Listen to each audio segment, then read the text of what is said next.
Cancer, Cancer rising. How you doing, Cancer?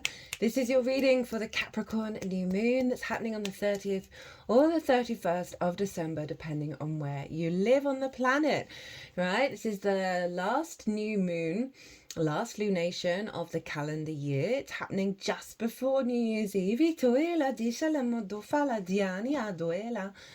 And we're this Capricorn moon, we're not going to have one quite like it for another 18 to 19 years, because it's linked into the nodes in Aries and Libra. And both you and Capricorn have been activating the manifestation of the intention of either the South Node or the North Node. Capricorn, it's the North Node. My lovely Cancers, you've had the South Node, which is a bit of a transit.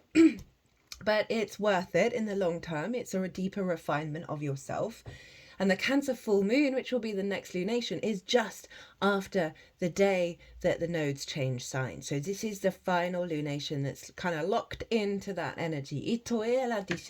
I talk more about this in my collective reading, which I'll mention in a second. But first, let's do the spiel. Hello and welcome. My name's Chloe. I work with card divination, astrology, and I channel multidimensional energies through my body, both in the form of physical and vocal light language. All of this brings in healing, attunement, and activation codes to the messages that are going to come through in this reading. As I already said, I've done a collective reading. It's always the first reading that goes out. Actually, the first thing I do is shuffle all of these oracle cards. The oracle card reading will come after the all 12 signs, and that's usually when I bring everything together of everything that's come through. But the collective reading is always the first one out.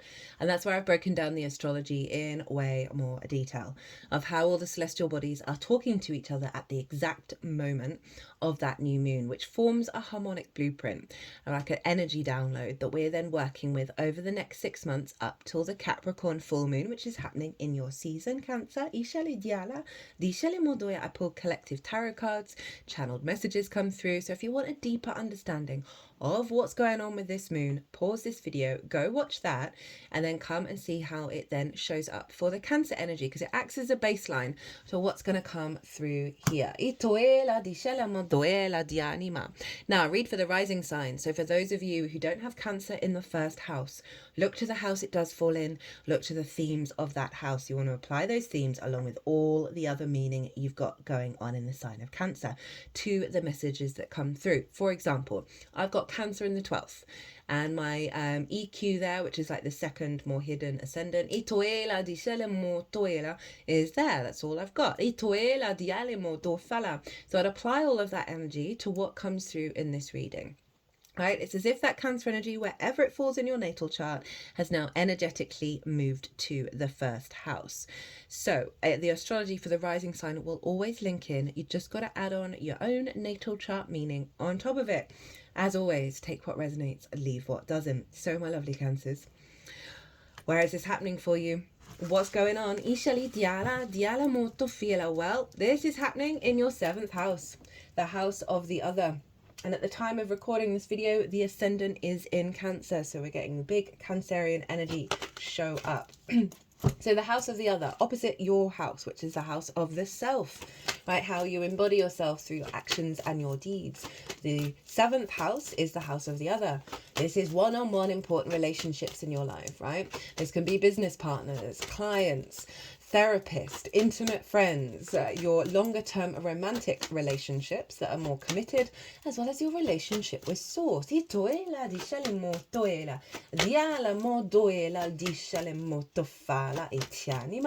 So intentions with this, right? The 7th house there's layers to it, right? So one is what's showing up for the other people in your life in terms of the transit. 2, how you understand yourself in regards to the other. It acts as a mirror. How you want to show up with the other. How you want the other to show up with you. What kind of interaction, what kind of commitment do you want? So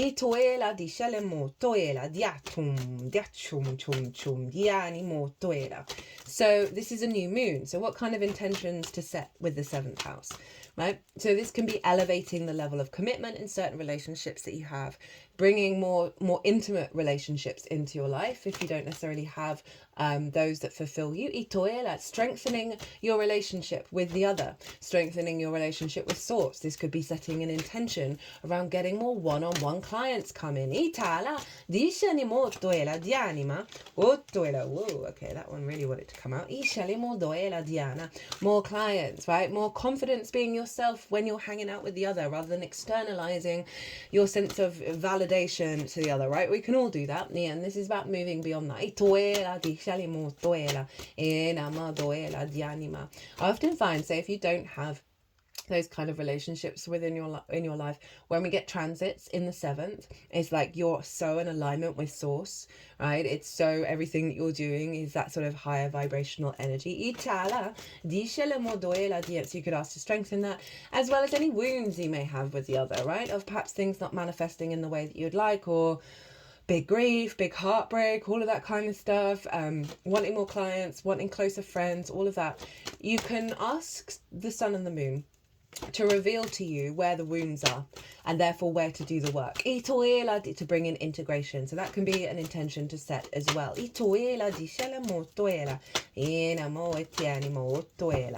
Now, this moon is conjunct, and the sun is conjunct Pallas Athena, who is an asteroid.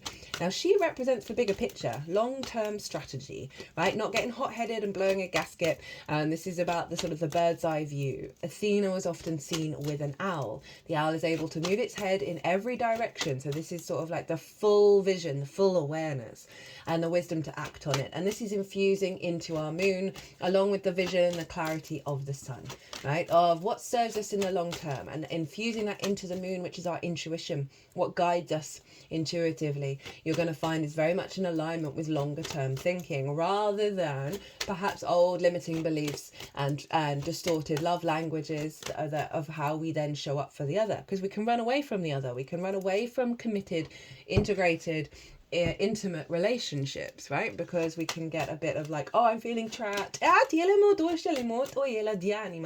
or we can do the opposite of that, of like run towards them and forget ourselves completely. Both of those things are out of balance, right? They serve us to learn lessons for so long, but we really want to be a sense of a level of integrity with the self and the other, of both parties showing up, being respected, co-creation, all of that kind of stuff. So this is the kind of intentions to set with the new moon and with Pallas Athena. And I love this for everybody, because it really is allowing us to commit to our goals. Commit to those intentions.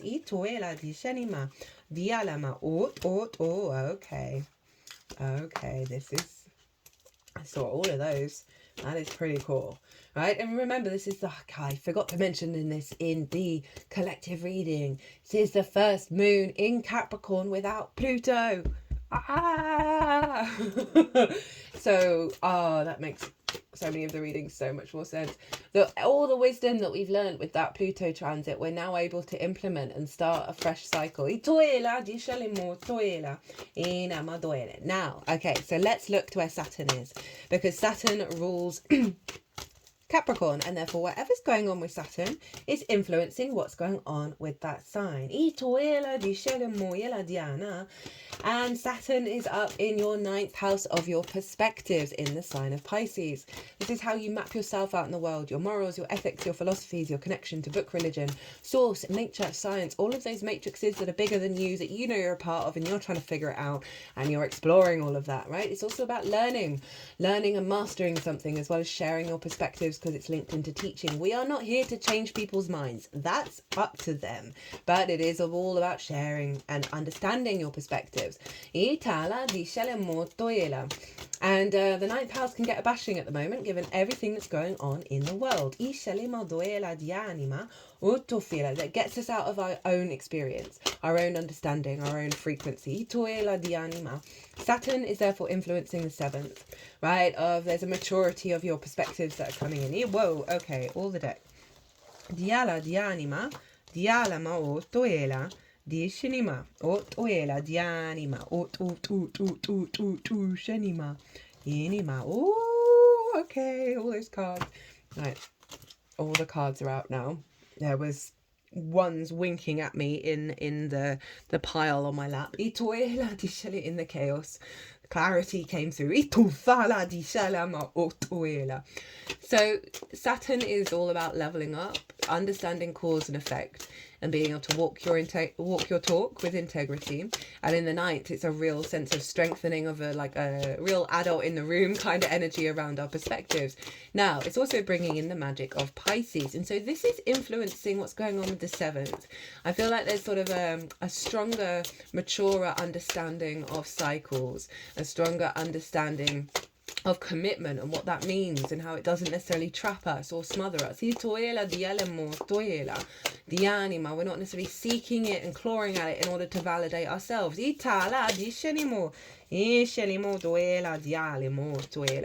And so this Saturn energy is influencing what's going on with this new moon, with this upgrade, with this maturity, and then it's how you understand the other and how you're showing up and how the feedback loop with that is going on with the other itself. For some of you, it's very much about, well, if there are certain relationships in your life that can't even be open to your perspectives, right? Because it's not, again, you're not supposed to agree with each other like all the time. But if they can't even engage with how you see the world, are they someone you want around? Okay. Is there a way of changing and elevating that relationship? Or is it kind of like, no, this is not working? So that's all going to be very relevant in that, you're going to resonate with that or not. Okay, because often we can elevate relationships rather than them have to fall away. But once I've noticed from my own experience, and I only ever really try and talk about things that I've seen happen, both from myself or externally, and put into practice and seen it work, is once I let go of certain expectations, once I made a decision about what it was that I needed, and it took me a long time to get to that point, right, of really having a clarity of that perspective, the certain dynamics in my life just either evolved or it kind of just fizzled out. There wasn't the space for it anymore because you've shifted, right? So it's not judging those that have fizzled out. We've all got our own soul path to walk. We've all got our own wisdom and our own lessons to walk, and nothing is here to be judged, right? But once you kind of get right with yourself, you don't have to take much action to see what around you is carrying on with you, right? It's not about not collaborating and not putting the work in, but if you're very clear with yourself, you don't really need to push it along. It will just happen. Anyway, that's just for some of you. Overall, a heightened connection to your perspective and your ability to, this could be with clients, right? Of you being really clear and sharing your perspectives in a way that really helps and facilitates the clients that you have. So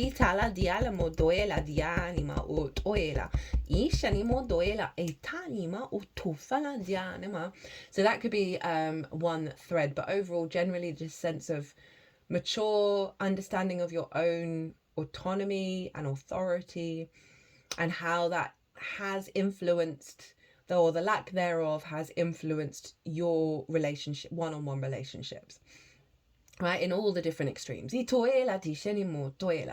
at the exact moment of this transit, Jupiter and Mercury are squaring Saturn.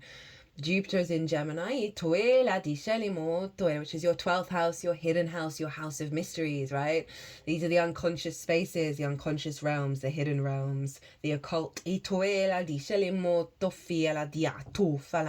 those unconscious spaces can be trauma responses, limiting beliefs, distorted love languages that we then go and recreate with everything, including ourselves.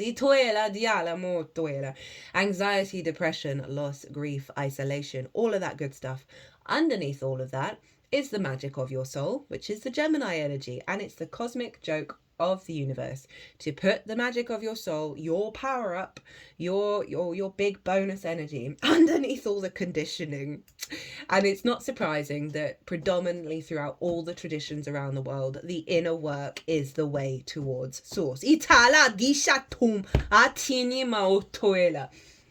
So Jupiter's there, brilliant transit, really finding the wisdom in those unconscious responses, finding a deeper faith and knowing and connection to the magic within you.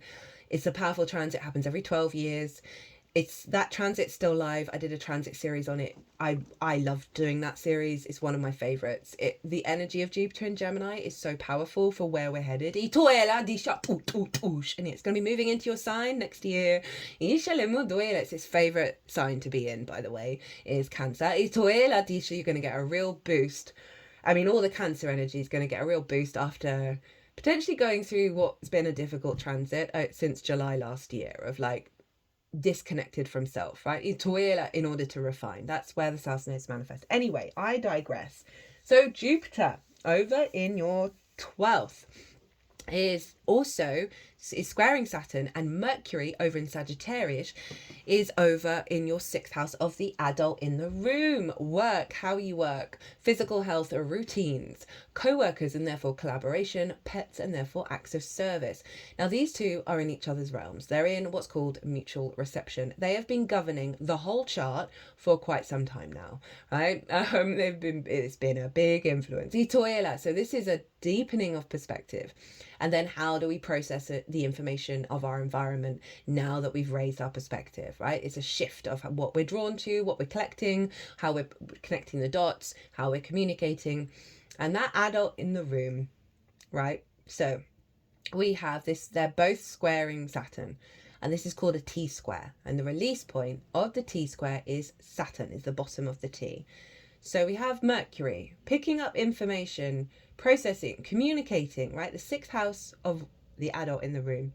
The more you understand how you work, how you figure things out, how you apply that, how you put work into practice, the more you understand how to, yourself, and also how to work with other people, right? The 6th house is very, very important for relationships, for healthy relationships. If you haven't got that figured out, then it's just gonna be a bit of a struggle bus. So Mercury's there, right? Of helping you step up to the plate of your own incarnation, being more curious and open to the ideas and the downloads and the information that you're collecting that's elevating the way that you work, elevating the way that you co-create, and how you take care of yourself and be the adult in the room.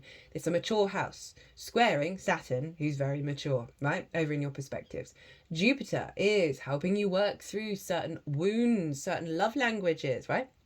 Which are not just about romance, and we recreate them with ourselves and everybody else, okay? So Mercury and Jupiter are facilitating, one, bringing the magic into the way that you work, that's elevating your perspectives, that's then bringing in healthier relationships in your life. Dinah, as well as helping clear out the wounds in the unconscious that stopped you from being able to perceive that you are able to be the adult in the room, you're able to co-create, you're able to work with other people in a way that doesn't diminish your experience and doesn't diminish your autonomy. So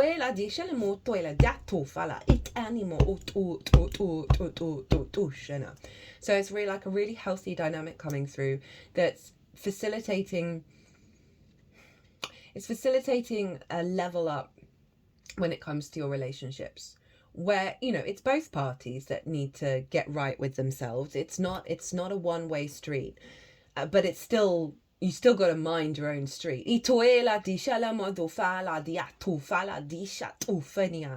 And so often a lot of these transits are all about, you gotta look within and figure out, okay, where can I understand with more empathy the people around me and therefore myself, right? That deep love and compassion that so often we don't have, which causes us to be a bit judgmental, right? Capricorn as well as Aquarius can be no planet, can be no signs. They're ruled by Saturn, which is a bit of a no planet, right? Boundaries, limitations, restrictions, all of that. So the default can be no, okay? And I've been saying this quite a lot. Notice when that happens. Notice when it's just the impulse. and then give yourself some pause, let it digest, and then see what comes after the no. Because we're cracking open a lot of magic here. Now, we've got to be open and curious, and that's Jupiter over in Gemini right now. Right, I've been talking for a while. This might be the longest one. Let's get into the tarot. So your download. Did I even tell you what these are about? The download and how to work with it over the download that you're getting at the new moon that's unfolding over the next 6 months, how to work and amplify it. Oh, I already turned that upside down. Oh, no, wait, no, those were flippers. Oh, that might be interesting, like the old wounds blocking your sense of abundance. That wasn't what was at the bottom of the deck. But very appropriate for what I was just talking about. So the download that you're getting, right, with this new moon. 5 of Wands in reverse, 5 of Swords in reverse, Ace of Cups. Moving away from conflict, moving away from frustration, from stagnation, from movement but no momentum, from the bully and victim mentality cycle into the cup, Ace of Cups, the dove of peace, the overflow, the abundance of the emotional body. Remember, my lovely Cancers, the moon and what's going on with the moon is always going to be leveling you up and influencing you. So every lunation, you and Leo get a bit more of the impact every time, because you're ruled by those 2 luminaries. Did I mention at the beginning? I don't think I mentioned about the Mars. Did I mention about the Mars retrograde? Because it's going to be in your sign soon, Cancer. Yeah, 50% off all personal readings for the Mars retrograde cycle. Currently in Leo, going to move into your sign. Also, I don't think I mentioned this. I didn't do the housekeeping at the beginning. If I did, and I've repeated myself, I do apologise. There is a competition on at the moment. Go check out my latest short. It's where I talk about the competition and what you need to do. You got till the 19th of January to enter. There are 3 personal readings up for grabs. So if you feel so inclined, that is there for you. Anyway, back to your reading. 5 of Wands, again, stagnant energy. Lots of movement, lots of procrastination, lots of conflict. Not as bad as the 5 of Swords, but still like frustrating energy, like your instincts pulling you in lots of different directions. There could have just been low level conflict, because this is in the reverse. So the download is kind of implying everything in this way around. Right, of the sort of frustrations with the other. It's one of the most difficult things to do, is to have healthy relationships one-on-one with people. Seriously, it's a struggle bus for us all. That this is clearing out a lot of conflict, a lot of drama. Again, the bully victim mentality. This figure has won the 3 of Swords. So it's interesting that 3 of Swords was blocking that Queen of Pentacles, of bringing nourishment and depth and love to the other, because that 3 of Swords kept blocking it, right? And this is what that figure has won. And this can be the bully in your mind, right? Of, am I good enough? And that may be distorted in other ways, of like God complexes. Because that is, if we've got a God complex, it's usually because we're feeling very insecure.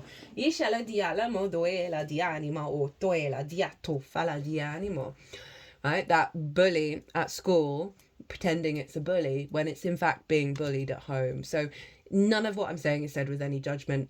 We're all experiencing all of this, and I really love that this is the final lunation with what you've been going through, of the refinement of self, and that's what's showing up, and that is powerful.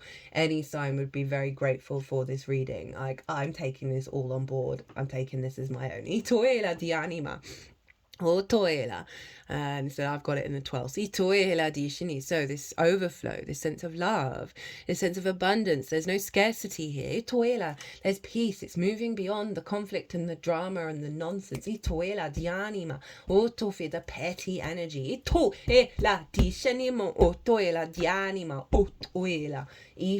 Having Pluto in that sign can lead to distorted power dynamics, to a sense of possession and obsession, to control, to impinging on other people's power, for your power being impinged upon.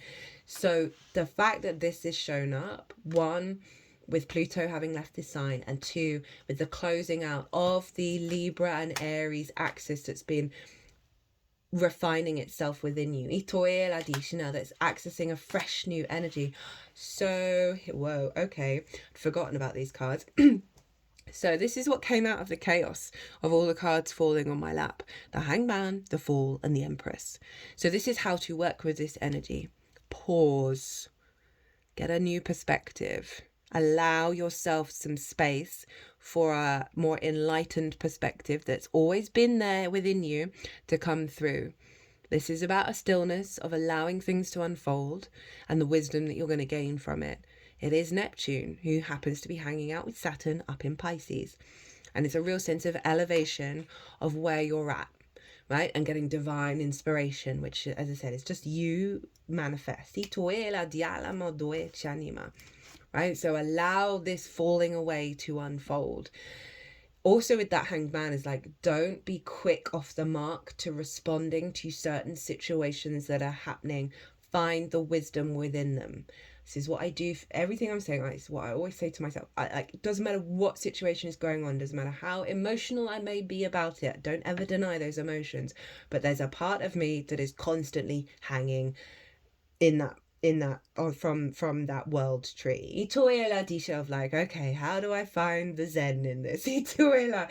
And it serves me. There's no getting around it. They had seven, but it's never about denying the emotional body, but just realizing there are other parts of you that are able to find a deeper resonance, that higher perspective. We then have the Fool. The Fool isn't jaded by past experiences. It's leading with the heart. It's leaping into a new frequency. It's curious and open to all the experiences it may encounter as it left the village and goes off on its own adventure. So one, leaving behind the confines of expectations, of wounds from the ancestors, of conforming to what is expected, allowing your heart to be free.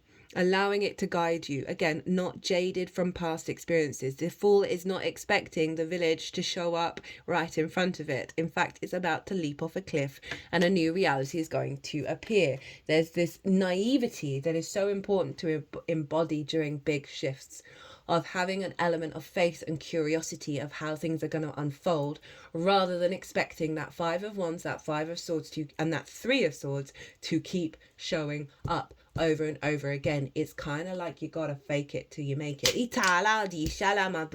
But also being really open-hearted with yourself, with whoever you're connecting with the other, right? And go on a new journey together. Or for some of you, this is about, okay, no, I'm leaving this. I'm off. But you know what resonates with you. Venus, the Empress. Hello, my love, right? So this is seeing the world from a creative, fertile, loving, connected energy, right? Wanting you to feel good in the 3D world, wanting you to bring pleasure and love and romance back into your life, right? And that's obviously specific to the romantic relationships, but also, romancing your friend. Like, everybody is your beloved. Right? Seeing the creativity that's coming through you from source. So the Empress is saying, focus on the good vibes. Focus on existing and finding the joy in it, rather than all of this, okay? So that's going to help you really amplify this alignment.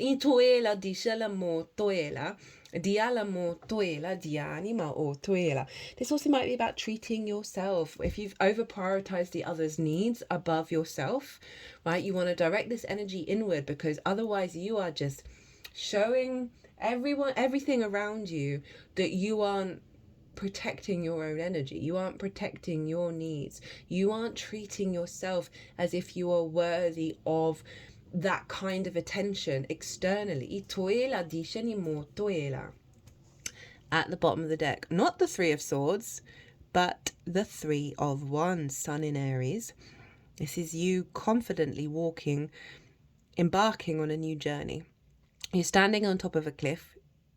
You're activating a new cycle, but you're not worried about how it's going to turn out. You're not over planning. You're not freaking out, because all you need to do is show up and do the best that you can. Right? So this is the root energy of a new journey. And you got Aries up in your life path. Your career, right? Career doesn't have to be the life path. It can just facilitate it. So one, this could be about a new journey of engaging with your life path, whether that's a relationship, whether that's clients, your relationship with source. And they want you to get out of your head and just show up and do the best that you can, right? you can observe yourself and know when that's not the case. And it's not about being mean or hateful to yourself or shaming yourself. It's like, okay, no, what can I learn from this? And then how do you show up the next time that scenario happens, right? That's all we can do. So there's a real sense of, this is a huge shift, right? And so it's going to take a little while to sort of realize that that's real and adjust to it. So just show up every day, doing the best that you can. Be open to receive what's going on. Okay, what oracle cards have we got? Itoela disele modoela.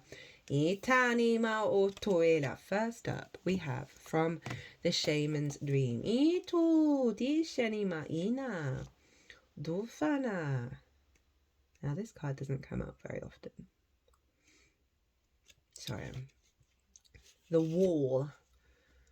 Obstacles. Being inconvenienced by life detours non-action. There are moments in your life when you are so geared up, so sure that you're on track, with such drive and momentum that you are shocked and confused when you encounter a wall. This unpredictability occurs outside your ability to plan, regardless of if you've done everything right in alignment with the divine. It's imperative that you change your attitude now. This temporary roadblock is not an obstacle to blast through. It's not an invitation to push harder, cancel other plans, or worry about who will win or who will lose. This is a stopping point to enable you to slow down and contemplate the part of the manifesting equation that you and everyone else forgets. Life on life terms will override your best laid plans. Yes, as inconvenient as it may seem, this experience is an important reminder that you are a human being, not a human doing. Perhaps you're being reminded of your mortality, or that you are but a small part of a bigger universe where your destiny intersects with others. Your life may be meant to serve another purpose at this moment, and your attention meant to be directed elsewhere. Consider that this place, the Hangman energy, consider that this place of temporary non-action is exactly meant to be for you. Perhaps it's because all you desire and have set in motion needs time to coalesce into the form on the other side. That's kind of what I'm feeling with this, of like, give it time to reorientate. Consider that this place of temporary non-action is exactly meant to be for you. Oh, I've already read that, sorry. Could it be that all the elements are not yet in place for its manifestation to be of the highest good of all? Patience is required now, and the wisdom this might be... I don't know what's going on with my words. And the wisdom that this might be a great time to take a break and contemplate gratitude. What is truly yours will never be walled off from you. Woo! Yeah, so it's not pushing where there's resistance. It is sitting in front of that wall and seeing what wisdom comes through from it. I mean, that is just so powerful, especially given that Pluto transit. As I think it feels like it's shaken up a lot of stuff, and you need the time to process it and really realize that you've shifted into a different frequency.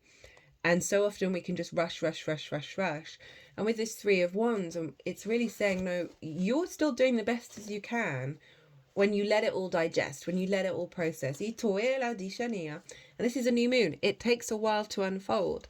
So this is the perfect time to be in that state of surrender, that state of pause of that Hanged Man, to see what comes forth from you, right? To see how it unfolds without getting in your own way. And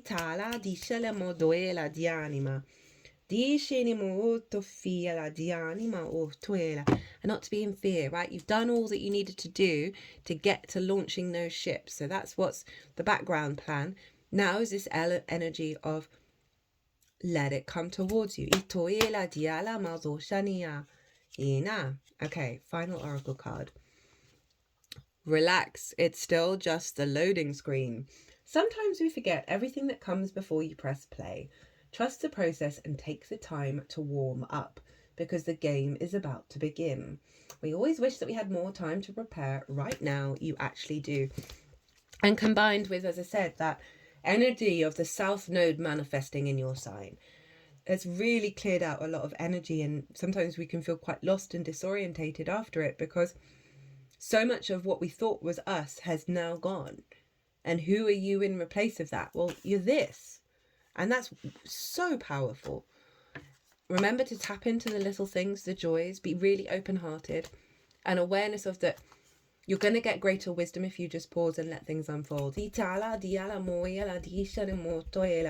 not try and control what's going on. Right, my lovely Cancers. I'm going to leave it there. I hope you enjoyed this reading. I hope it resonated. Pretty powerful stuff. If you did, hit that like button. Leave me a comment. What are your New Year's resolutions? New calendar year, anyway. I would love to hear from you. It genuinely brings me so much joy. If you want a personal reading, my website is everywhere. If you want to pay by PayPal, email me directly. Don't forget about the competition and the 50% off the Mars retrograde, which will be coming into your sign, Cancer. That's probably the pause on the going forth, isn't it, as well? It's lots of things. Cancer, be good to yourselves. Be good to those around you. Safe travels. And be well until we meet again.